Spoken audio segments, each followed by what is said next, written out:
de retour de Moscou, il est passé par Paris aussi, oui. avant de rentrer chez lui.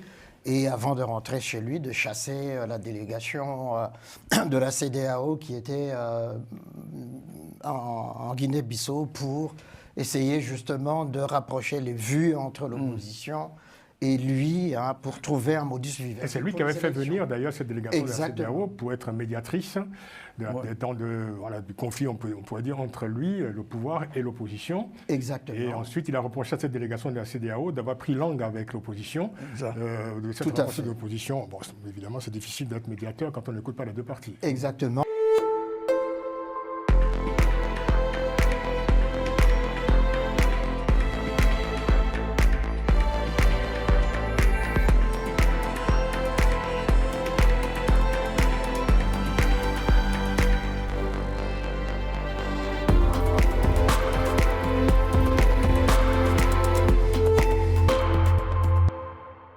Bonjour, bonsoir à toutes et à tous et bienvenue dans cette nouvelle édition de Panel Hebdo, votre magazine d'information sur Global Africa, Télé-Sud. Panel Hebdo, vous le savez, c'est l'actualité revue, revisitée, parfois bousculée par les chroniqueurs invités à nous livrer leurs commentaires, analyses, décryptages et parfois leurs humeurs sur les grands faits de l'actualité en Afrique et dans le monde. Nous sommes aujourd'hui en compagnie de Maître Jean-Paul Benoît. Bonjour, bonsoir Maître. Bonsoir à tous, bonsoir aux auditeurs. Maître Jean-Paul Benoît, avocat, député européen honoraire, ancien haut fonctionnaire.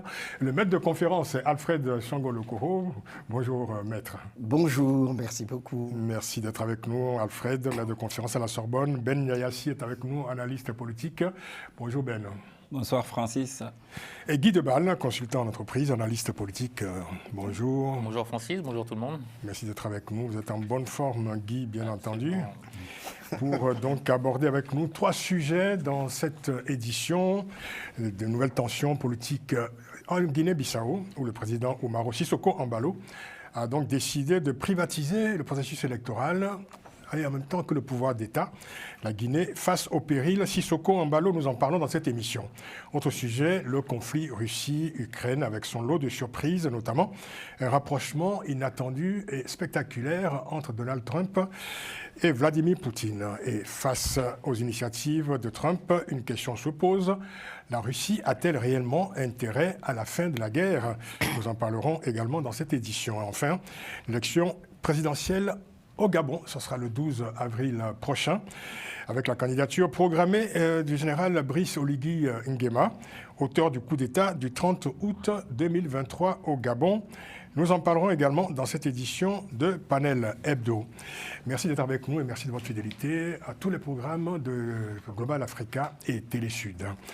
Premier sujet donc, la Guinée-Bissau face au péril. Umaro Sissoco Embalo, président en fin de mandat, arrivé au pouvoir, on s'en souvient, dans des conditions controversées en février 2020. Après avoir difficilement cohabité avec l'opposition majoritaire au Parlement, il décide en décembre 2023 de dissoudre tout simplement l'Assemblée nationale sous le prétexte d'un coup d'État jamais confirmé à ce jour. L'opposition avait alors dénoncé un coup d'État constitutionnel. On en est toujours là puisque l'Assemblée n'a jamais été rétablie. Umaro Sissoco Embalo vient donc d'allumer un nouvel incendie dans son pays en refusant de se retirer du pouvoir, alors même que son mandat a expiré en février dernier, le mois dernier donc.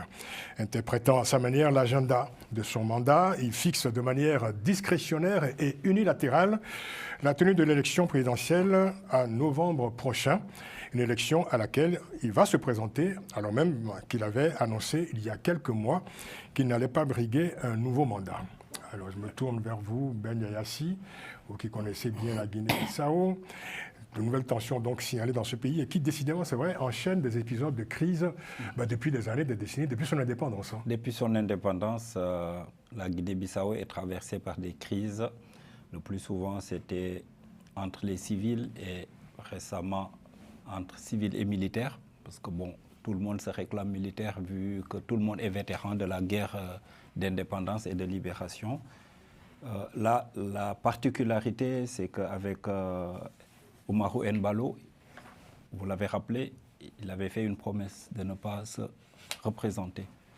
Là, il a fait un revirement spectaculaire en disant qu'il se représentait sur les conseils de sa femme, oui, qui n'est pas du tout élue. Après avoir dit il y a quelques mois que sa femme lui conseillait plutôt de ne pas y aller. De ne pas y aller. Mais les Donc femmes là, peuvent changer d'avis. Le problème, c'est que bon, voilà, c'est un pays qui a toujours connu des violences électorales, post-électorales. Et c'est une poutrière qui est là. On l'a vu, la confrontation qu'il y a eu il y a quelques années de cela entre Nino Vieira et le général Ansoumana Mané, avec les conséquences très désastreuses pour les populations et pour l'économie du pays, ce qui a valu une intervention de la CEDEAO sous l'opération Gabou, où les armées sénégalaises et les armées nigériennes ont dû intervenir, et il y a eu beaucoup de morts de part et d'autre. Et moi, ce qui me préoccupe, c'est cette situation.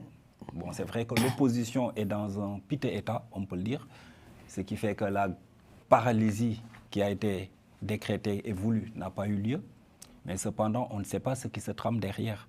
C'est juste une accalmie qui est là et qu'à tout moment, les choses peuvent déraper. Et surtout, moi, ma crainte, c'est du côté de l'armée. Surtout qu'il n'y a plus d'Assemblée nationale, là où l'ancien parti, le PAIGC, était majoritaire. Et donc, cette Assemblée n'existe plus. Bon, certains juristes vous diront que Embalo, à travers cette décision unilatérale de convoquer les élections, a peut-être une interprétation qui peut être acceptée, c'est-à-dire que la loi lui permet de fixer et que la prochaine élection présidentielle doit se tenir entre le 21 et le 25 novembre. Certains juristes l'interprètent comme ça, et lui, il a décidé de convoquer cette élection pour le 30 novembre. En tout cas, pour l'opposition, depuis février, la présidence est vacante. Oui, Elle ne reconnaît plus l'autorité du président. Sauf que lui, il joue sur les artifices parce que quand il y a eu la dernière élection présidentielle, il y a eu une période de flottement, période pendant laquelle l'opposition avait introduit un recours auprès du... Et donc les choses ont duré, et lui, il peut interpréter les choses à sa manière en disant que le temps pendant lequel l'opposition ou bien le dossier était au niveau de du Conseil constitutionnel ou bien de la Cour suprême, moi je rajoute à mon mandat, ce qui fait que là, juridiquement, il est couvert. Il faut rappeler pour les auditeurs qui ne connaissent pas la Guinée-Bissau qu'en février 2020, M. Umaro Sissoko Embalo avait interrompu le processus électoral et s'était déclaré vainqueur de l'élection en s'appuyant sur une partie de l'armée. Effectivement. On avait déjà parlé à l'époque d'un coup d'État au contour particulier. La CEDEAO était intervenue d'ailleurs pour calmer le jeu pendant plusieurs mois. Oui, et actuellement, ce qui risque d'aggraver la situation au niveau de la sous-région et dans ce pays, c'est que nous savons tous que Umaro Embalo était le chouchou de l'ancien président du Sénégal, le président Macky Sall, qui était en quelque sorte son parrain, qui lui a ouvert son carnet d'adresses, qui lui a permis de pouvoir arriver au pouvoir. En tant que, n'oublions pas que Embalo est un ancien militaire qui s'est reconverti à la vie civile. Un homme d'affaires. Oui, à la vie civile. Et ce qui se passe en ce moment, c'est que bon voilà, il y a plus en quelque sorte ce grand frère, ce parrain qui était là, qui pouvait le calmer, qui pouvait le raisonner. Et c'est intéressant parce que je me tourne, bon, vous prenez la parole évidemment, il y a peut-être plus le grand frère sénégalais Macky Sall, mais aujourd'hui il recherche un nouveau parrain en se rendant à Moscou. Il y a quelques jours, début mars, il s'est rendu à Moscou pour justement conforter ce que l'opposition bissau-guinéenne appelle déjà un nouveau coup d'État. Et d'ailleurs, en soumettant, en proposant à Vladimir Poutine un mémorandum pour l'exploitation des ressources minières en Guinée-Bissau, notamment les phosphates et la bauxite. On en est là aujourd'hui. Oui, c'est vrai, mais parce que de retour de Moscou, il est passé par Paris aussi, avant de rentrer chez lui. Et avant de rentrer chez lui, de chasser la délégation de la CEDEAO qui était en Guinée-Bissau pour essayer justement de rapprocher les vues entre l'opposition et lui, pour trouver un modus vivendi. Et c'est lui qui avait fait venir d'ailleurs cette délégation de la CEDEAO pour être médiatrice du conflit, on pourrait dire, entre lui, le pouvoir et l'opposition. Exactement. Et ensuite, il a reproché à cette délégation de la CEDEAO d'avoir pris langue avec l'opposition. De cette rencontre de l'opposition. Bon, évidemment, c'est difficile d'être médiateur quand on n'écoute pas les deux parties. Exactement, et donc de les chasser comme des malpropres. On peut également préciser que M. Embalo a été président d'exercice de la CEDEAO. De la CEDEAO, exactement. Il y a quelque temps. Et puis même, je crois, de l'Union africaine, enfin. Non, bref. pas encore, donc, il a chassé cette délégation de la CEDEAO qui est partie au petit matin pour éviter justement des avanies de sa part. C'était pas une délégation de haut niveau. Bien sûr, mais qu'à cela ne tienne. Oui, et que donc, une délégation quand même. Oui, bien sûr. Quand même. Et en réalité, ce qu'il a fait, c'est un peu une sorte de coup de force, c'est-à-dire alors quand on prend la configuration des pays tout autour, la Guinée-Conakry qui a fait un coup d'État, et puis au fond, il a observé, il sait que la CEDEAO n'a rien pu faire contre tous ces États-là, et lui aussi, par la force, il s'impose, dit la CEDEAO n'a rien à faire, ne m'empêchera pas de me représenter. Et comme il a muselé aussi son opposition, on arrive à cette situation où il est le maître du jeu, le maître du calendrier, et il s'impose de cette façon-là. Ce qui est bien dommage pour ce petit pays de 2 millions d'habitants qui, depuis son indépendance, vous l'avez bien rappelé Francis, connaît des coups d'État, une instabilité chronique, et en plus lui-même, apparemment, autour de lui, il y a des mafieux qui traitent avec des narcotrafiquants de Sinaloa et il s'est enrichi de cette manière-là. On n'en dira pas davantage pour ne pas s'exposer à la diffamation. N'est-ce pas, ouais, exactement, mais... sujet sensible. N'est-ce pas, mais c'est qui est tout à fait documenté. Oui, voilà. C'est ce qu'on on le dit beaucoup, oui. Exactement. Et que donc là, c'est vraiment un coup de force, malheureusement, qui montre les limites, justement, de ces institutions sous-régionales et puis continentales qui ne sont pas capables de faire respecter leurs propres textes. Et Umaro Sissoko Embalo est conscient de ce fait-là, d'où justement. J'espère qu'il ne se passera pas de crise grave à ce moment-là. D'ici novembre, l'eau va pas mal couler sous le pont et puis on espère effectivement qu'il reviendra à des bons sentiments et qu'ils trouveront un modus vivendi. Mais pour le moment... c'est un coup de force. Quand on connaît le personnage, est-ce que vous imaginez qu'il reviendra de bons sentiments avec l'Assemblée nationale qui est dissoute depuis l'année dernière et qui n'a jamais été rétablie. Et puis la négation même de l'opposition. Oui, tout à fait. Mais c'est vraiment une espérance. Mais dans la réalité, effectivement, il faut que tous les mécanismes qui ont fait qu'il soit justement au pouvoir en 2020, l'intervention de la CEDEAO pour calmer la situation, il faut que ces institutions-là puissent taper du poing sur la table et s'imposer plus ou moins. Je ne sais pas s'ils vont le faire, mais... Et puis, comme la CEDEAO aussi est mal en point... Et plutôt mal en point. Exactement. Donc, c'est plutôt moins que plus. Oui, et son agenda est déjà très lourd. Très, très lourd, oui. Mais Jean-Paul Benoît, un regard sur ce pays, petit pays d'Afrique de l'Ouest. L'essentiel a été dit, c'est un pays qui, bien géré, pouvait être un pays riche et prospère pour la population, mais il a toujours été, vous l'avez dit, mes deux co-débatteurs l'ont dit, a été toujours dans une situation chaotique, politiquement et institutionnellement, et avec un parrain, effectivement, qui était Macky Sall. Alors maintenant, Monsieur le président actuel va chercher un autre parrain qui a déjà beaucoup de filleuls, à mon avis, il en a beaucoup trop, c'est Monsieur Poutine.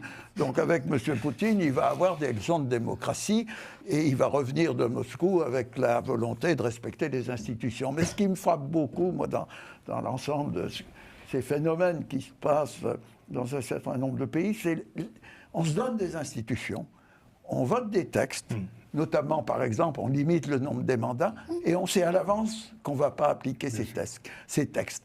Donc, c'est le problème de l'apprentissage de la démocratie, finalement, parce que sur le droit... Pas de l'apprentissage, du respect, tout simplement, des règles démocratiques. Et du respect. Absolument. Et de la pratique. Oui. Ensuite, on peut faire dire au droit beaucoup de choses, mais en réalité, c'est un problème politique. Tout à fait. Qui doit être résolu politiquement et, j'espère, pacifiquement. Oui. Guy Debal, quel regard vous portez à distance, parce que vous voyez évidemment tous ces pays de très loin en général, en ce qui vous concerne.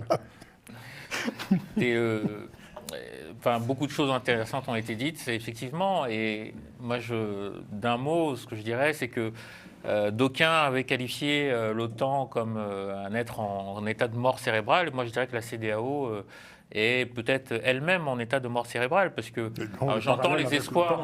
Non, mais j'entends les espoirs sur une potentielle intervention, résolution politique via la CEDEAO. Il faut quand même constater que dans la sous-région, pour ne prendre que cet espace géographique-là, il y a eu une succession d'événements, de coups d'État, j'allais dire événements pour ne vexer personne, mais une succession ça s'appelle des coups d'État. Une succession de coups d'État qui ont abouti sur aucune solution politique viable et qui se sont installés. Voilà, donc la CEDEAO est quand même largement décrédibilisée, peut-être victime un peu, comme beaucoup d'autres instances, mais victime d'un espèce de deux poids, deux mesures. Elle subit des crises. Oui, mais sauf que historiquement, si on reprend un peu l'histoire, ne serait-ce que de cette sous-région, la CEDEAO n'a pas eu une position constante sur les principes d'un pays. D'accord, mais et donc, on ne va pas faire le procès de la CEDEAO. La question, c'est que, par exemple, dans le cas de la Guinée-Bissau, la CEDEAO a plutôt rendu beaucoup de services à ce pays parce qu'elle a servi de force tampon pendant plusieurs années pour éviter justement la répétition des crises pendant plusieurs années. Là, vous avez raison, elle a rendu service à ce pays, mais là, on parle bien d'un régime, d'un homme qui s'octroie un pouvoir, et je ne pense pas qu'il se sente redevable de la CEDEAO. Et c'est un peu là le sujet. Il doit beaucoup à la CEDEAO. Lui, je ne pense pas qu'il s'imagine devoir quoi que ce soit à la CEDEAO. Et quand je mets l'accent sur la CEDEAO, j'insiste, je pense qu'il y a en parallèle de la CEDEAO, nous devons quand même constater qu'il y a une autre instance qui se crée, qui est l'AES. Le Tchad propose même de la rejoindre, pour vous dire la perte. Le Togo aussi. Le Togo, c'est pour vous dire la perte de crédibilité de la CEDEAO. Et oui, c'est dommage. Je dirais plutôt la perte d'autorité. Les deux. Oui, mais à travers la CEDEAO, on pose le problème du rôle des institutions internationales. Exactement. Tout à fait. Et c'est un vrai problème, parce que si on parle du Conseil de sécurité, de l'Assemblée générale de l'ONU, de l'OMC, on voit qu'il y a une espèce d'impuissance des institutions internationales, et c'est un vrai problème. Et on va faire la transition. Avec Trump, on remet en cause tout ce qui était la force du multilatéralisme, c'est-à-dire de la discussion apaisée, démocratique et équitable. Donc c'est un vrai sujet, un vrai débat. Pour rendre à César ce qui appartient à César, je dirais que Poutine a lancé un peu le mouvement, suivi par Netanyahou, il faut le dire. Et effectivement, Trump s'inscrit dans cette logique-là. Ça fait 5-6 ans, on va dire, que le droit international est... Non, mais il y a eu aussi quelques élections célèbres au Brésil également. Oui, exactement. Et en Argentine. Mais pour en revenir à la CEDEAO, il faut dire effectivement que certains, on entend cette petite musique disant... Il faut que la CEDEAO se recentre sur les questions économiques, commerciales, libre circulation, que les questions de souveraineté politique. Il faudrait que la CEDEAO, puisqu'elle est impuissante à régler ce problème, et que s'occupe et laisse les États gérer leurs propres problèmes. Elle est impuissante aujourd'hui face à des paramètres particuliers. Elle a été aussi efficace par moments par le passé. Le passé, mais je relativiserai. Dans le cas de la Gambie, par exemple, la CEDEAO avait eu peut-être une résolution exemplaire du conflit à l'époque. L'une des rares fois où vraiment... La Sierra Leone. Ah ben voilà, justement, j'allais dire ça. Ça avait été quelque chose de puissant, quelque chose de fort quand les Comores... quand les Comores avaient été créés, justement. Et puis après, ils ont dissous les Comores. Si la CEDEAO voudrait vraiment être une institution qui impose, qui fasse respecter le droit par tous ces États-là, vous remettez les Comores, vous dites, tel chef d'État, vous ne respectez pas les textes, eh bien, on va protéger la démocratie dans votre pays. C'est à vous de conclure, Ben, donc, sur cette situation en Guinée-Bissau. Bon, je disais que c'est l'occasion qui est donnée aux nouvelles autorités sénégalaises d'essayer de jouer un rôle au niveau de la CEDEAO, parce que c'est une zone... La CEDEAO a fait de belles réalisations, et c'est là où je rejoins le professeur Alfred en disant que c'est une crise structurelle. La CEDEAO a son rôle à jouer, et les nouvelles autorités sénégalaises doivent se rapprocher de Embalo pour qu'il n'y ait pas de grabuge dans ce pays. Parce qu'en cas de déflagration, si par exemple l'armée prenait le pouvoir, c'est une instabilité avérée au niveau de la sous-région. Et ça menacerait même la paix intérieure au niveau du Sénégal, parce que quand le président Macky Sall était au pouvoir, les bonnes relations qu'il avait pu bâtir avec la Guinée-Bissau, donc Omar Sissoko Embalo, et le président gambien Adama Barrow, avaient fait que l'armée nationale avait pu reconquérir des zones du territoire national qui étaient entre les mains du MFDC. Donc c'était plus un mouvement indépendantiste, mais plutôt un mouvement qui était dans le commerce du hashish et de la drogue. Et donc c'est la raison pour laquelle il faut que la CEDEAO soit remise en selle à travers le Sénégal pour que la région soit dans une stabilité et une prospérité au niveau des populations. Et cela est possible avec Omaro Sissoko Embalo? On a intitulé ce sujet « Le péril Sissoko Embalo ». C'est vrai qu'en l'absence de son parrain, on ne sait pas si il aura... C'était son grand frère, c'est lui qui... J'ai dit tout à l'heure qu'il a trouvé un autre parrain avec M. Poutine, donc ça ne me rassure pas totalement. Oui, mais ça vaut la peine d'essayer surtout les relations qu'il y a entre le Sénégal et la Guinée-Bissau, parce qu'on a des populations qui sont... Donc le Sénégal a un rôle important à jouer. Très important même, aussi bien pour sa sécurité intérieure, pour la Guinée-Bissau et pour la CEDEAO. Donc un test diplomatique important pour le nouveau pouvoir sénégalais. De grande envergure. Au niveau régional en tout cas.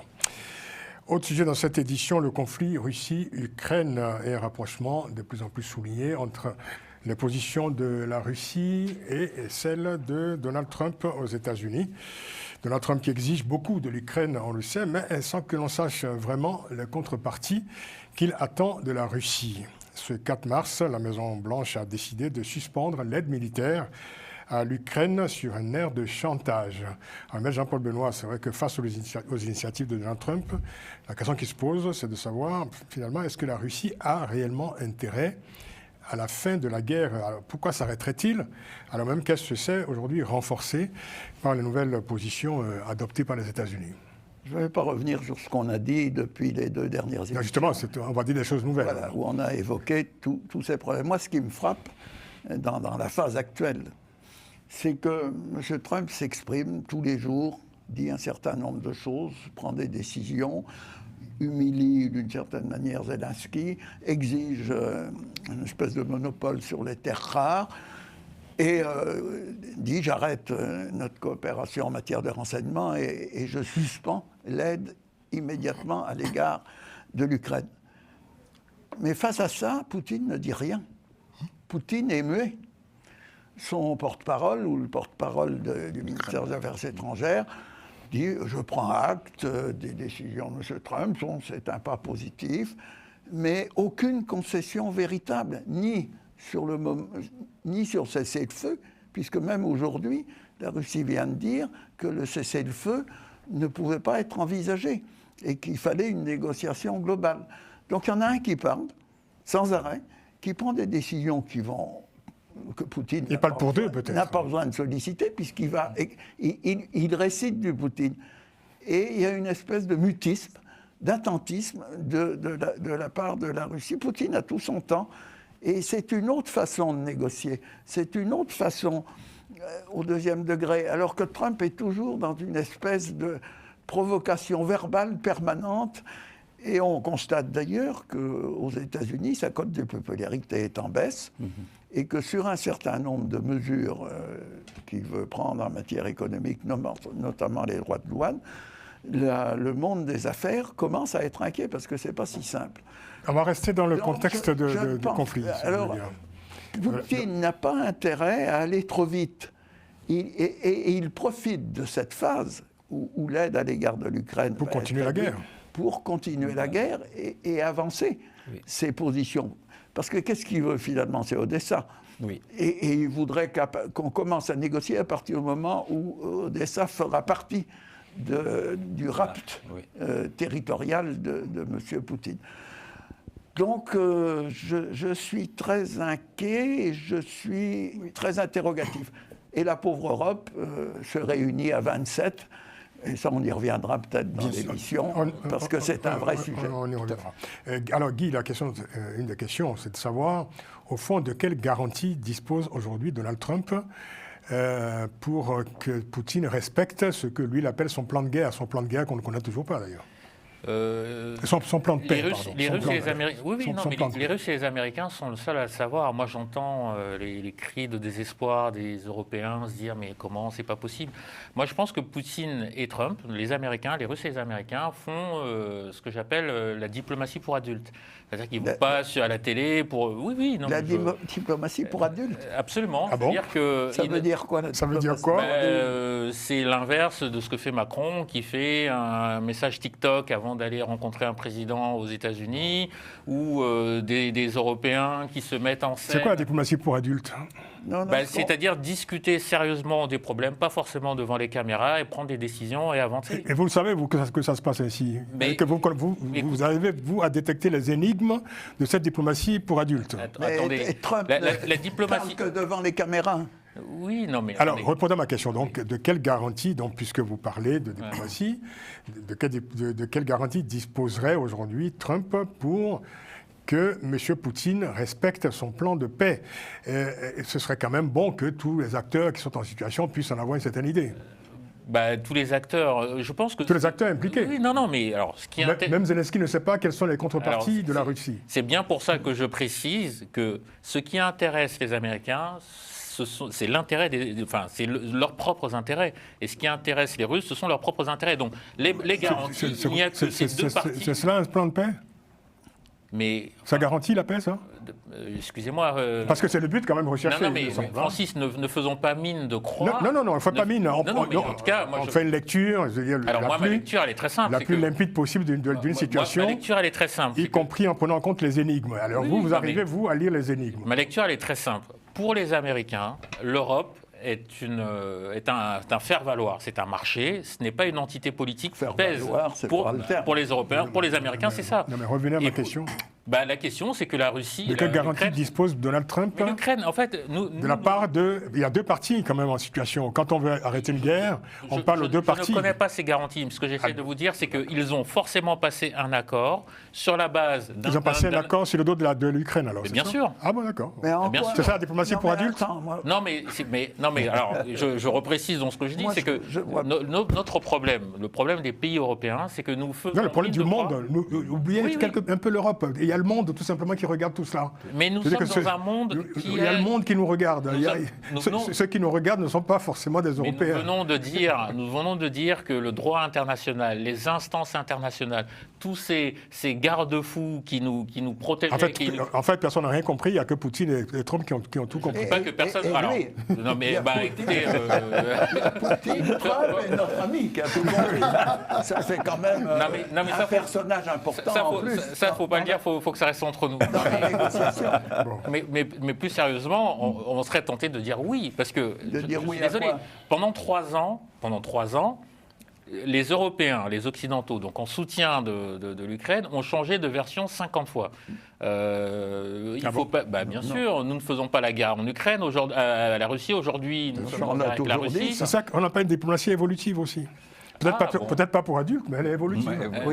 Mais Alfred? Oui. Mais il y a des adultes qui raisonnent comme des enfants. Exactement. Oui, aussi. Trump, il fait du Trump, nous l'avons souvent dit ici. Et ce qu'il est en train de faire, c'est faire pression justement sur Zelensky pour le faire plier. On l'a vu à un certain moment, le dernier message. Alors là, nous ne savons pas si réellement cette lettre-là repose exactement sur les propos rapportés par Trump lors de son discours devant le Congrès américain, comme quoi il lui aurait écrit pour dire sous son leadership, etc. Mais moi, ce que je vois dans cette situation, c'est que Trump se réclame de Ronald Reagan. Or, quand Ronald Reagan est arrivé au pouvoir, la première chose qu'il avait dite en 81, je vais détruire l'URSS sur 3 points, politique, militaire et économique. D'où le lancement justement de cette guerre des étoiles. La guerre des étoiles, non? Tout à fait. Et avec son slogan America is back. Yes, but... Voilà. Lui, il reprend cela, sauf qu'aujourd'hui, il capitule. Mais il ne veut pas détruire la Russie, c'est la différence. Trump, oui, c'est ce que je dis. Trump, il capitule, au fond.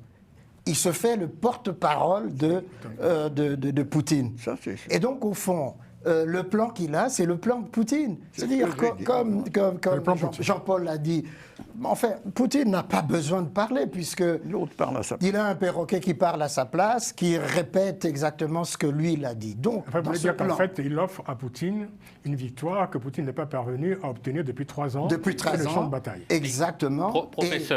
Professeur, expliquez-moi comment détruire une puissance militaire.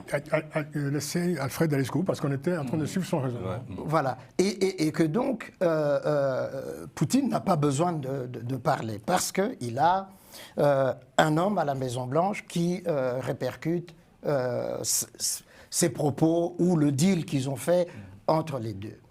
Alors, je pense aussi que la prudence de Poutine vient du fait qu'il sait quand même que Trump est versatile. Il dit une chose aujourd'hui, le lendemain, il peut faire autre chose. Ça, c'est tout à fait possible avec lui. Et donc, ce qui l'intéresse pour le moment, c'est mais vraiment les minerais stratégiques de l'Ukraine.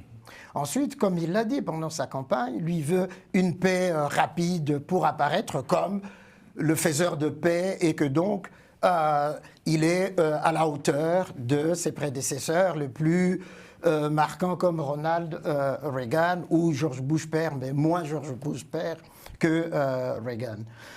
Donc c'est ça qu'il vise en réalité. Ensuite, il met entre parenthèses évidemment l'Europe et puis l'OTAN. C'est là où il y a encore un autre paradoxe, puisque c'est lui qui est le chef de l'OTAN. Et donc il remet en question l'OTAN, alors qu'il en est le chef lui-même pour l'affaiblir, et il donne aux Européens maintenant l'occasion de faire quoi? De rebondir, de se dire, tiens, nous nous sommes endormis pendant longtemps, maintenant il est temps quand même que nous nous prenions nous-mêmes en charge, et nous continuerons à soutenir l'Ukraine, nous continuerons à soutenir l'Ukraine, c'est ce qui est en train de se passer, pour contraindre Trump à pouvoir ramener l'Europe aussi dans le game. C'est une magnifique histoire. La question que je posais au début, c'était quand même de savoir si, au-delà évidemment de tous ces calculs, qui sont plutôt obscurs pour l'instant, parce qu'on est dans les hypothèses, et évidemment, est-ce que la Russie a intérêt réellement à arrêter la guerre, d'autant que, voilà, pour l'instant, l'Ukraine est affaiblie, il a évidemment un porte-parole à la Maison-Blanche, et puis il n'a surtout pas renoncé à ses buts de guerre initiaux. Est-ce qu'il a intérêt réellement, est-ce que Poutine a intérêt à arrêter la guerre? Au-delà même, je dirais, des promesses faites par Donald Trump, quoi. Est-ce que Trump aussi, peut-il compter réellement, je dirais, sur l'engagement de Poutine à cet égard? À l'heure où nous en sommes, Poutine n'a pas intérêt à que cette guerre s'arrête. Pour 2 raisons. La première raison, il avait justifié l'entrée dans cette guerre par une opération spéciale. On a vu qu'au bout d'un certain temps, il y a eu une opération de mobilisation parce qu'il avait besoin d'effectifs et on parle de la présence de soldats nord-coréens pour renforcer les soldats ou bien les fronts. Et pas que. L'Iran... L'Iran, c'est du matériel. C'est du matériel, donc, oui. Ça, c'est un premier aspect. Le deuxième aspect, c'est que nous savons que la Russie, Poutine, ça a été rappelé tout à l'heure dans les échanges, son objectif, c'est Odessa.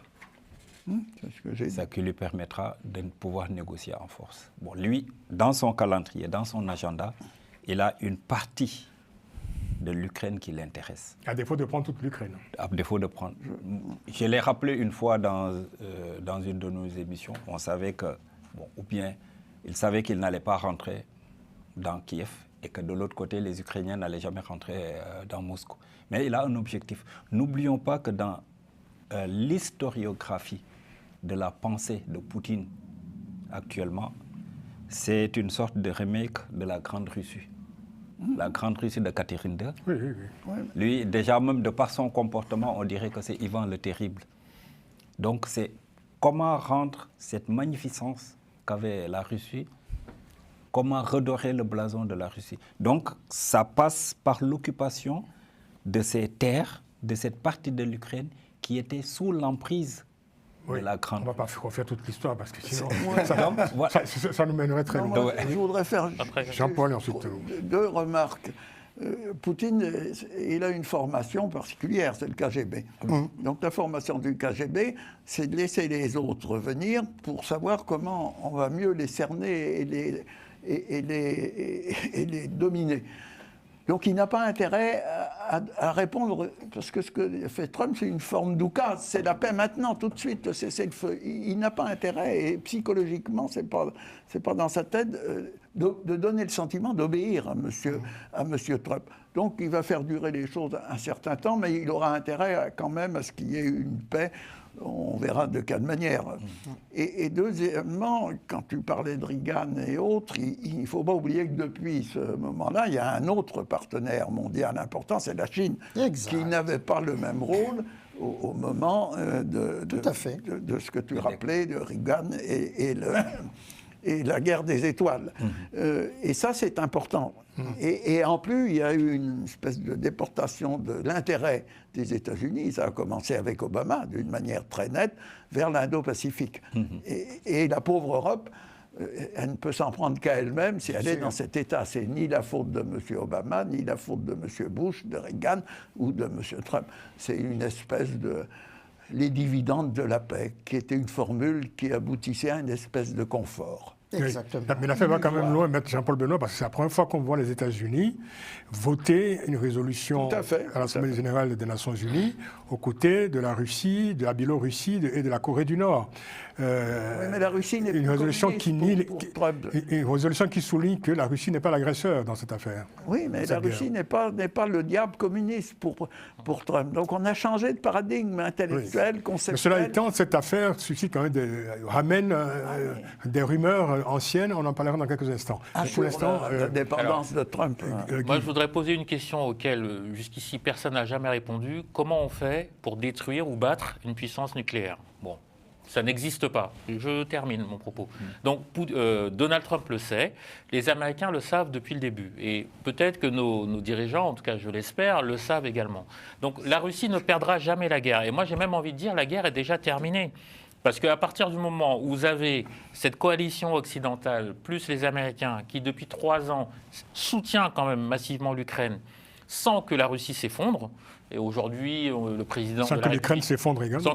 Sans que l'Ukraine s'effondre, peut-être, mais aussi, à quel prix ?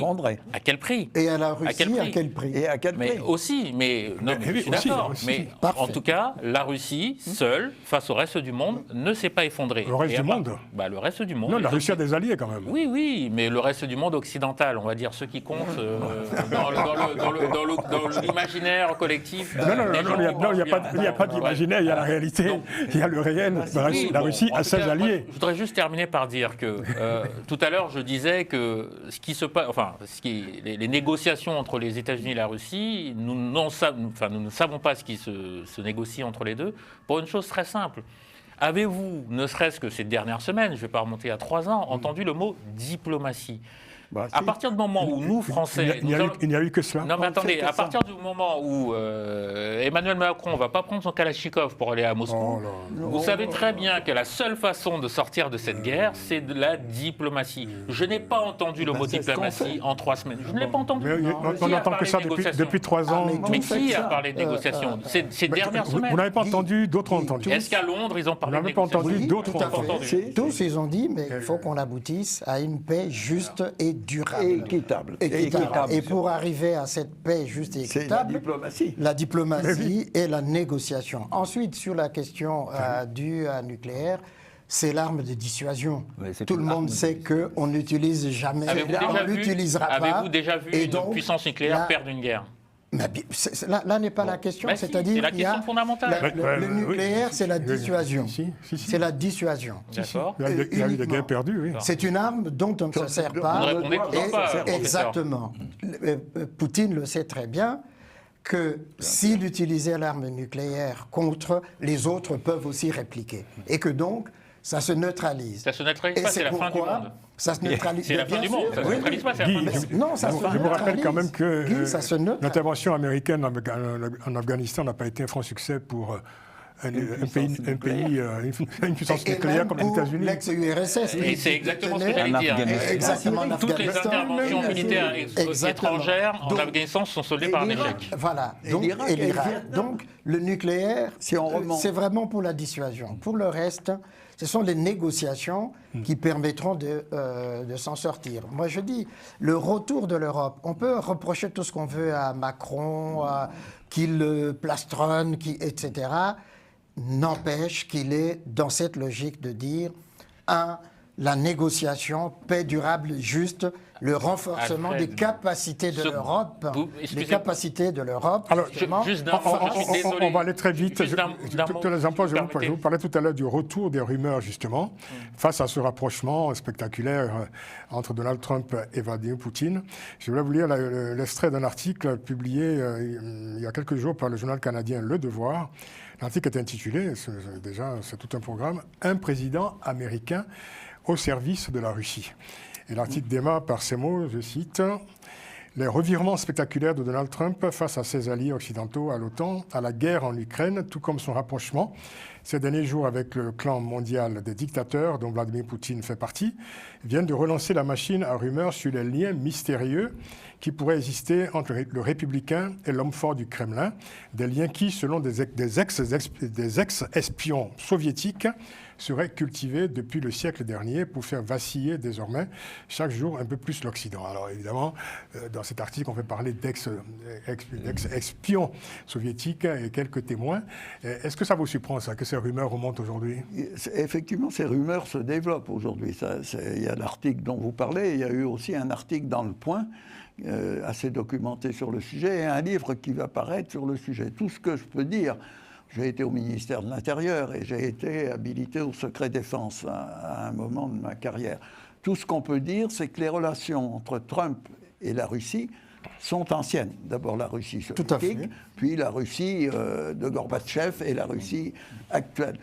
Et qu'il a toujours eu des relations d'affaires avec un certain nombre d'oligarques russes qui lui ont permis notamment de sauver, au moment où il a eu des difficultés financières, il a réussi à vendre un bien qui valait 40 millions de dollars, 90 millions de dollars, à un oligarque russe. Alors pour autant, moi, j'en conclus pas qu'il s'agit d'un membre recyclé du KGB. Simplement, ce que disent la plupart des journaux qui parlent de ce sujet, c'est que les Russes l'ont toujours considéré comme une sorte d'agent d'influence. C'est ça. Et ils ont participé à son élection aussi. Alors ça, c'est un autre sujet.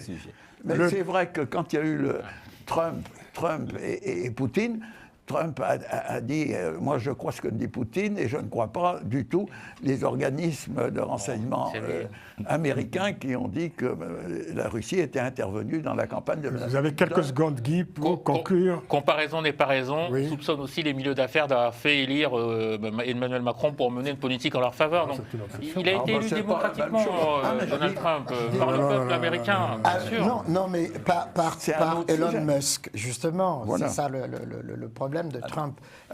Comme le rappelle Bernie Sanders, il s'est entouré des milliardaires, les trois que nous connaissons, comme Poutine s'est arrangé avec les oligarques russes pour le maintenir, le soutenir au pouvoir, et ils sont derrière lui en réalité. C'est ça le problème. Il y a ces relations d'affaires qui lient les deux, et peut-être aussi que Poutine le tient sur un certain nombre de dossiers. On l'avait vu sortir des filles de joie quand il allait faire la fête à Moscou. Donc il a été mal élu alors. Oui, pardon. Trump a été mal élu. Non, on ne dit pas qu'il a été mal élu. On peut être élu démocratiquement et être manipulé, je mets manipulé entre guillemets à dessein. Manipulé par d'autres agents d'influence. En tout cas, mais c'est bien d'entendre une tonalité quand même, disons, qui défend certaines causes, évidemment. Sinon, il y aurait une unanimité. Voilà, en tout cas, on arrive à la fin de l'émission. On va dire un mot quand même de cette élection qui se profile au Gabon. Ce sera le 12 avril prochain. Élection désormais marquée par la candidature du général Brice Oligui Nguema, auteur du coup d'État d'août 2023 au Gabon. Puisque vous allez prendre la parole, Ben, j'allais vous dire, c'est une élection sans surprise parce que plusieurs personnalités de l'ancien régime, du régime déchu, ont quand même rejoint aujourd'hui le camp du régime militaire. Et puis l'opposition est devenue quasiment inaudible au Gabon. Voilà, on s'achemine vers une élection sans suspense et sans surprise. Ouais, bon, c'est comme... On y reviendra, parce qu'on n'a pas beaucoup de temps. Mais... C'est comme au Sénégal, c'est la transhumance. Donc, tous les ans, c'est une transhumance massive. Donc, tous les anciens cadres du Parti démocratique gabonais ont rejoint. C'est un coup d'État dans la continuité? C'est un coup d'État dans la continuité, surtout que lui, il joue sur deux registres. Il dit que, bon, voilà, il est... Du système? Non, il dit qu'il sort de l'armée de manière temporaire. Oui, mais... S'il est élu, il va sortir définitivement. Donc, il y aura toujours un parachute qui est là. Oui. Alors qu'il a déjà 28 ans de carrière dans l'armée et s'il fait son premier mandat, ça lui fera 5 ans. Donc, quand est-ce qu'il va sortir définitivement? 7 ans, et autant pour moi. Quand est-ce qu'il va sortir définitivement? C'est la question. Moi, Jean-Paul, ce qu'on peut dire, il n'y a jamais eu d'élection démocratique libre au Gabon. Moi, je l'ai pratiqué avec Omar Bongo. Mais là, cette fois-ci, on assiste à quand même un vrai culte de la personnalité. Hein. Oui, mais ça, il y a toujours eu un culte de la personnalité. Omar Bongo avait un culte aigu pour lui-même, d'ailleurs, mais c'était un homme très intelligent. Un homme sage. Qui savait à l'intérieur, qui savait quand même à l'intérieur du parti unique... Comment manœuvrer et laisser parler un peu tout le monde. Mais voilà... non, l'opportunisme politique a de beaux jours encore. Mais c'est partout ailleurs comme ça que l'opportunisme politique Allez, on va laisser l'adulte terminer.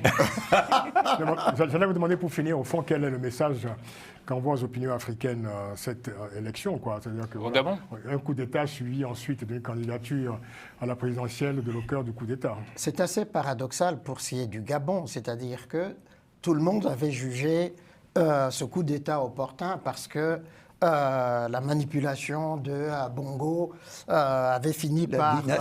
La dynastie, voilà, par écœurer tout le monde. Et donc, il y a eu comme une sorte d'onction pour ce coup d'État-là. Et puis il n'a pas été violent. Exactement. Et ensuite, ce qui s'est passé, c'est que il a respecté, il a dit la transition va durer autant de temps, il est dans ce temps-là, contrairement aux autres qui ont tourné kazakh. Mais nous savions dès le départ, tout le monde savait qu'il serait candidat à la présidentielle et que donc... Et qu'il serait élu. Voilà, et on ferme un peu les yeux là-dessus, se disant, bon, surtout... On n'a pas entendu la CEAC, hein, la communauté des États... Elle a d'autres sujets. Exactement, voilà. Oui. Après la diplomatie pour adultes, on va peut-être vous écouter sur le coup d'État pour adultes. Absolument, mais c'est un mode d'emploi, vous savez, Francis. Non, mais plus sérieusement, écoutez, moi ce que c'est très sérieux. Oui, non, mais... on est très sérieux. Moi aussi. Absolument. Non, ce que je tiens à souligner, et ça a été dit, c'est que les choses se passent de manière plus ou moins pacifique. En tout cas, je n'ai pas vu beaucoup d'informations sur le fait qu'il y ait des exécutions sommaires. Non, mais ça arrive dans beaucoup de pays. En Guinée-Conakry. Voilà, donc le président... Il n'y a pas d'exécution sommaire en Guinée-Conakry. Des disparitions. Il y a beaucoup de disparitions, beaucoup d'enlèvements, des atteintes évidemment caractérisées aux droits de l'homme. Mais il n'y a pas d'exécution sommaire, on n'en est pas là, Alfred. Ceci dit, quand vous disparaissez, on ne sait pas ce qui se passe. Exactement. Si les disparus reviennent, on dira qu'il n'y a pas eu d'exécution sommaire. Jusqu'à preuve du contraire, en tout cas les enquêtes n'ont pas confirmé cela. Tout à fait. Mais les enquêtes, vous savez, ça prend du temps. Donc, c'est pas facile, la justice. Vous méfiez tout le monde de tout. Il faut. C'est une façon de rester en vie. Le temps de la justice n'est pas le temps des hommes. Et absolument. Parole très sage, vous savez. Eh bien voilà, ce sera le mot de la fin pour cette édition de Panel Hebdo. Merci, Maître Jean-Paul Benoît, d'être venu. Merci beaucoup. Avocat, député européen honoraire, député européen honoraire, ancien haut fonctionnaire. Je pourrais rajouter quelques titres, mais bon, on va... Non, ça suffit. Ça suffit pas. Très bien. Alfred Changologoro, merci beaucoup, maître de conférence à la Sorbonne. Et Ben Yayassi, analyste politique. Et Guy Debal, consultant d'entreprise, analyste politique. Merci beaucoup. Et merci à Romain Clicquot de Menk, qui réalise cette émission quotidiennement. Et merci à lui. Rendez-vous la semaine prochaine pour une nouvelle édition de Panel Hebdo. D'ici là, prenez grand soin de vous. À très vite.